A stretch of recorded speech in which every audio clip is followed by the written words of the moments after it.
Mr. President, respectable guests, my dear teachers, and my dear friends, Assalamu alaikum. Today, the topic of my speech is the difference between jihad and terrorism. The present world defines the terrorism as it is merely to destroy the peace of any country or a state on the basis of power. This destruction can be of any kind, financial, and through this destruction to create disturbance in that country or a specific state. While on the other hand, what is jihad? Jihad is to protect the people of their own country or state from the cruelty of the cruels on the basis of power.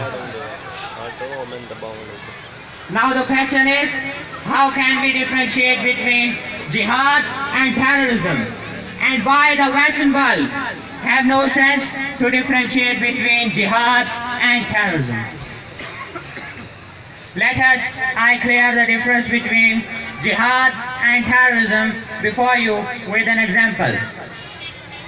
Today in many states of the world, in order to protect their lives or wealth, the Muslims are busy in jihad.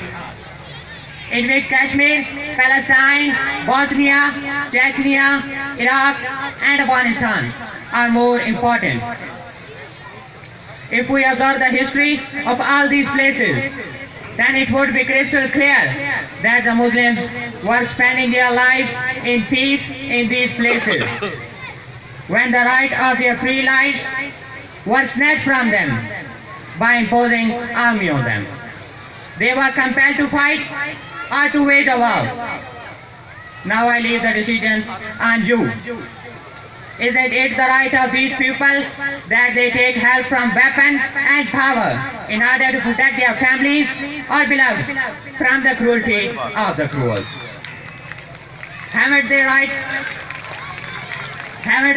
to revenge the helpless or pathetic death of their families or beloveds by killing these oppressors? Should they hand over their country to the cruels with silence? Any person having wisdom and consciousness can tell that it is their right, and you cannot call a nation who is fighting for their right a terrorist state. As such nations are the live example for the whole world. If some nation tries to destruct you, then you should be determined to fight for your rights. Now we take the terrorism. It is defined as to destroy the interests of other nations or states for the invaders' vested interest. In this respect, as we all know, the cruelty of the Western countries and the barbarism of India is outstanding.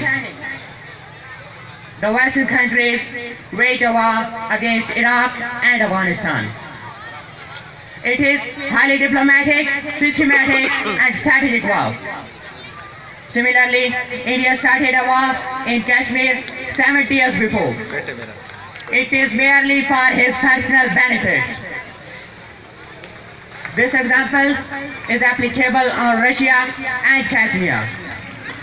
This situation clearly shows, rather it is a war by a terrorist to set a high standard of terrorism in the world. The world's worst terrorist has changed its clothes, but not his teeth. Now in the light of all these facts, I leave my decision on the Western scholars and analysts. Please tell me, who is the actual terrorist in the world? But I know very well that they will say or point out those who are fighting for the right of self-determination. Because it is fact, the non-Muslims can never be friends of the Muslims. The Western scholars are prejudiced, and on the other hand, our Muslim scholars are firm in putting moral restriction on the Muslims. Mr. President, are all the moral codes only for the Muslims? Are all the moral codes only applicable on the Muslim communities? Thank you.